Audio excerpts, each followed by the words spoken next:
Hi everyone, there's a wave of disinformation going around the internet right now about a fake rapture. And I just want to show really quick that the escape by flight is a solid part of Bible prophecy. It occurs after a 1260-year tribulation and before a final 3.5-year time of trouble. But the Bible does not say anything about a false rapture.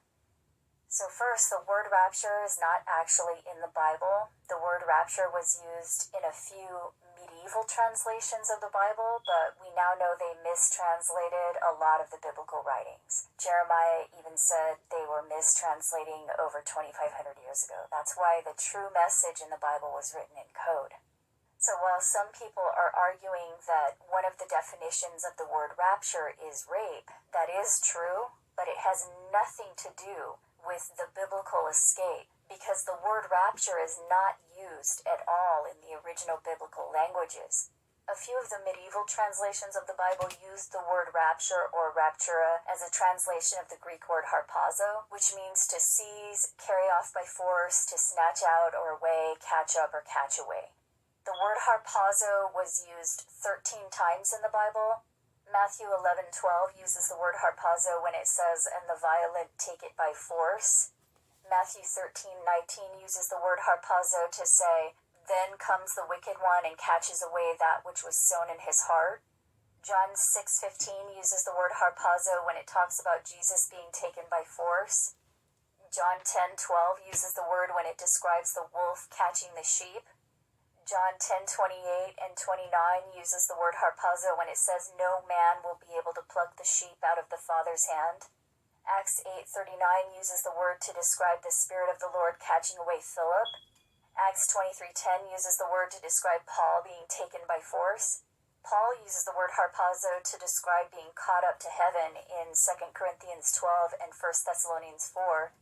In Jude, the word harpazo is used to describe being pulled out of the fire. And in the book of Revelation, the word is used in chapter 12 when it says the child was caught up to God. So as you can see, the word harpazo is sometimes used to convey a negative event in the Bible. However, the word harpazo is not the predominant word used in reference to the rescue. A lot of people think the escape of the bride in the Bible is the harpazo, but that's not correct. The bride is the woman in Revelation 12, and in both verses 6 and 14, where the woman's escape is mentioned, the word harpazo is not used. In verse 6, when it says, "And the woman fled into the wilderness," it uses the Greek word fugo, which means to flee away, seek safety by flight, to flee something abhorrent, to be saved by flight, to escape safely out of danger, to flee away, vanish, or escape. Nowhere does this refer to something negative. It's a positive thing. It's not a stealing or kidnapping. It's not the word rapture. It is an escape away from danger. In verse 14 of Revelation 12, when it says, "And to the woman were given 2 wings of a great eagle, that she might fly into the wilderness, into her place," it uses the word pitomai, which simply means to fly, or flying. In addition, Revelation 12 is a timeline. It gives us slightly different details to the timeline Jesus gave us. So the fleeing, it indicates, occurred after the abomination of desolation, and the flying occurs after the tribulation of 1260 years. In Matthew 24, the flying is referred to as the gathering of the elect, and this also does not use the word harpazo. It uses the word episynago, which means to gather together. Jesus says, "When this happens, all the tribes of the earth will see the Son of Man coming in the clouds." And Luke 17 tells us, "In the day when the Son of Man is revealed, one will be taken and the other left." Also, in this case, the word translated as taken is the Greek word paralambano, which means to take with oneself an associate or a companion, to accept, to receive something, take up, or take away. So again, this is not the word harpazo or rapture. It does not refer to a negative event. It is not an abduction. It clearly means to take a companion or associate, an acceptance, not an abduction. So when it says in Luke 17 that one will be taken and one will be left, the one that is taken is the companion or associate, not the enemy. One reason some people believe there's going to be a fake rapture is they misunderstand the parable in Matthew 13. In the parable of the wheat and tares, Jesus said, "In the time of harvest, gather together first the tares and bind them in bundles to burn them, but gather the wheat into my barn." So at first glance, it might seem to indicate that the tares will be removed first. However, it does not say that. It says they will be bound to be burned. So there are two things that Jesus says will happen to the tares. First, they will be bound, and second, they will be burned. There's only one thing happening to the wheat in this verse. The wheat will be gathered into Jesus' barn. And that is a reference to both Matthew 24 and Luke 17. The elect will be gathered by the angels and taken. In the parable of the wheat and tares, Jesus uses the word barn to refer to the safe place where the elect will be taken, which Matthew 24 confirms is in heaven. It's off planet. Luke 17 also confirms that when Jesus said they will be taken to where the body is. The word translated as body in Luke 17 is soma, which also means bodies of planets and stars. Revelation 21 tells us the bride will come down out of heaven at the end. That is because it tells us in Revelation 11 and 12 and Luke 17 that the bride will be taken to heaven and remain there for 3.5 years during the final time of trouble. The final time of trouble occurs after the burning stone, after the tribulation of 1260 years. The timeline is very clear about that because it gives us details about the events that are happening during that time. So we have to understand the timeline Jesus laid out for us that he said we could find in the book of Daniel. It's not a simple timeline, it is complex, but it is necessary to understand that timeline before we can understand the riddle of the wheat and tares. Jesus said himself, before he told them the riddle of the wheat and tares, that there are some who will see and hear the riddles but not understand them. It's necessary to understand the timeline Jesus gave us first. Then once we solve the timeline, we can see where the other variables fit. He said, at the time of harvest, the tares will be bound together first in order to be burned, and the wheat will be gathered into the barn. We know the wheat will be taken to heaven at the time of harvest. We're told that again and again. So the barn represents New Jerusalem, the throne in heaven, the Father's house. But it says the tares will be bound together. It doesn't say they will be taken. It says they will be gathered and bound together. They're bound in order to be burned. And that burning is a clue about where they are going to be bound. Because we're told everywhere, including in 2 Peter, that the burning will occur on the earth. It's Babylon that will be burned. So if the tares are going to be burned, and Babylon is the place where the burning occurs, then that means the tares will be bound in Babylon. They will be gathered together and bound in bundles first in Babylon. So it's absolutely necessary to understand what Babylon is in order to understand where the tares will be bound together. The tares will not be taken off planet. They will be bound in bundles to be burned, and the burning will occur in Babylon on the earth. It says this will occur in the time of harvest, which Jeremiah tells us is when Babylon will fall, in the time of harvest. So the tares will be bound together in Babylon. Then the wheat will be gathered into the barn, which is off planet, in the Father's house. Here's the other thing. There's no mention of a false escape. Jesus does not say anything about a false gathering of the elect, or a false taking away, or a false flying to safety, or a false gathering into the barn, or a false Father's house. And again, this escape that the Bible says will occur at the end of the 1260-year tribulation and at the start of the final time of trouble when the meteorite hits, it is a positive event, a rescue from danger, an acceptance of friends, a gathering by the angels.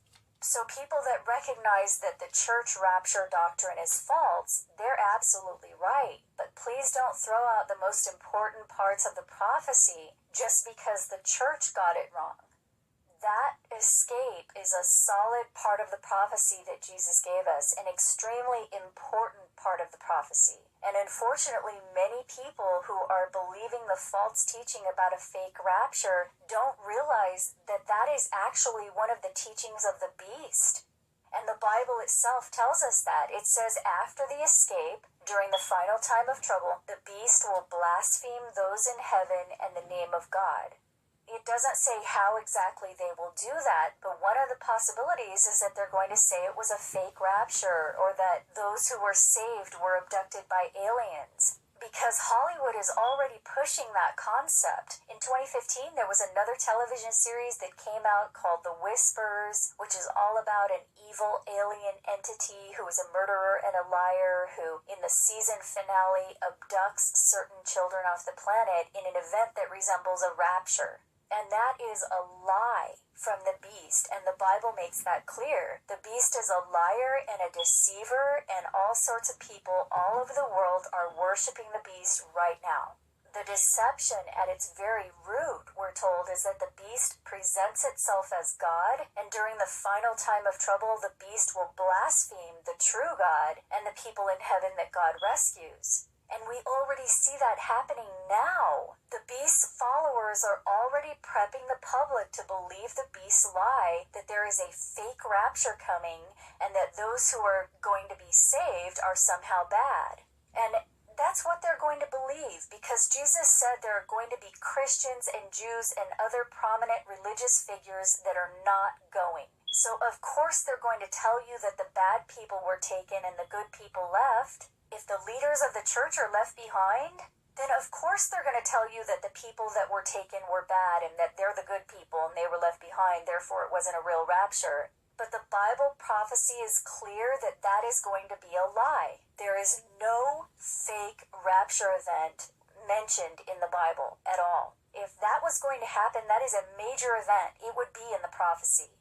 There is a very real rescue that we are told will occur when the meteorite hits at the end of 1260 years and at the start of the final 3.5 years of trouble. And we are told that the people left behind are the queen.